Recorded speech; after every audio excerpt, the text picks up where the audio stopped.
Cet atelier s'inscrit dans le cadre d'un processus qui a démarré depuis plusieurs mois maintenant, à l'initiative du ministère de la Justice et de la Direction de la promotion de la bonne gouvernance, que nous remercions, et également sous l'appui du projet appui à la gestion des finances publiques de l'USAID, que nous remercions également pour le soutien. Ce contexte, c'est celui d'accompagner le Sénégal à respecter l'engagement neuf qui a été décrit et qui a été adopté dans son plan d'action national du PGO depuis 3 ans maintenant, puisque ça doit finir cette année. Et ce plan d'action avait insisté sur la nécessité que le Sénégal parvienne à promouvoir la pratique du budget participatif au niveau local. Alors, c'est vrai que depuis lors, beaucoup de choses ont été faites, beaucoup d'activités ont été faites, dont, avec l'appui de l'USAID, une étude qui a fait le panorama des expériences de budget participatif au Sénégal, des expériences de participation citoyenne, mais surtout qui a analysé la portée et les limites de ces expériences-là pour réécrire un support didactique qui sert aujourd'hui à la formation des facilitateurs.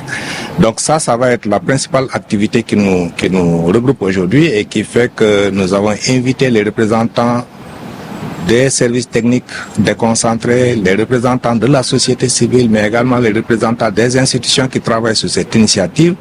pour les accompagner et les former pendant une dizaine de jours sur la pratique du budget participatif sensible au genre, au handicap et aux jeunes. Pourquoi ces 3 thématiques? Puisque l'observation qu'on a faite a montré que souvent, quand on parle de processus budgétaire, c'est un groupe d'acteurs qui sont oubliés. C'est souvent les femmes, on connaît bien qu'ils ont un ensemble de préoccupations, mais très souvent ces préoccupations ne sont pas clairement identifiées, ne sont pas clairement inscrites dans le processus budgétaire. C'est aussi les personnes handicapées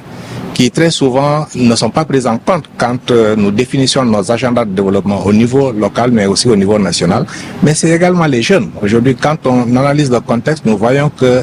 les attentes des jeunes, c'est important de les identifier, mais c'est important de les impliquer. Alors, l'enjeu n'est pas uniquement d'identifier et d'inscrire les attentes de ces collèges d'acteurs-là, de ces groupes d'acteurs, mais c'est aussi les impliquer dans toutes les étapes du processus décisionnel, depuis le diagnostic, la priorisation, la mise en œuvre, le suivi et l'évaluation. Je rappelle que cette initiative est un engagement de l'État du Sénégal dans le cadre du partenariat pour un gouvernement ouvert à l'engagement neuf qui est de promouvoir l'approche du budget participatif au niveau territorial.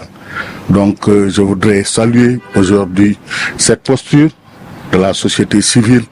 républicaine et responsable qui travaille aux côtés de l'État du Sénégal pour l'accompagner dans la transparence dans la gestion des affaires publiques.